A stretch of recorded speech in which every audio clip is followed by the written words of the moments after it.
sur le front diplomatique, l'Arabie Djibouti poursuit le renforcement de ses relations d'amitié et de coopération avec ses partenaires. Le président de la République a donc adressé un message de félicitations au nouveau Premier ministre britannique, tandis que le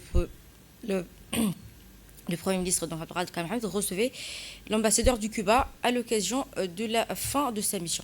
Le président de la République, Ismaël Marguerite, a adressé ainsi ses vœux de succès, de réussite au nouveau Premier ministre britannique, Andy Burnham, investi lundi à la tête du gouvernement britannique. Dans un télégramme de félicitations, le chef de l'État a exprimé l'espoir que son leadership, le Royaume-Uni, poursuive ses œuvres de développement, de prospérité et de rayonnement sur la scène internationale. Je forme ainsi l'espoir que votre leadership, le Royaume-Uni, accroît davantage l'œuvre longuement accomplie de sa prospérité et son rayonnement à l'échelle internationale, a écrit le président Gheli, rappelant ainsi les liens historiques des relations d'amitié et de coopération qui unissent nos deux pays. Le président de la République a également souligné que nos deux pays ont partagé un lien ancien forgé par l'histoire et par une coopération fructueuse.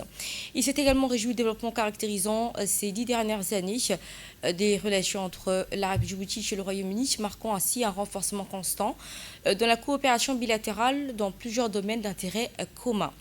Soyez sûr que, Monsieur le Premier ministre, vous trouverez toujours auprès du peuple et du gouvernement djiboutien tout le concours propice au renforcement des liens déjà privilégiés entre les deux nations, a assuré le chef de l'État en substance. Le président de la République, Ismaël Marguerite, a enfin renouvelé ses vœux de plein succès au nouveau Premier ministre britannique, formulant ainsi le souhait de voir se poursuivre l'approfondissement des relations d'amitié et de coopération entre Djibouti et le Royaume britannique.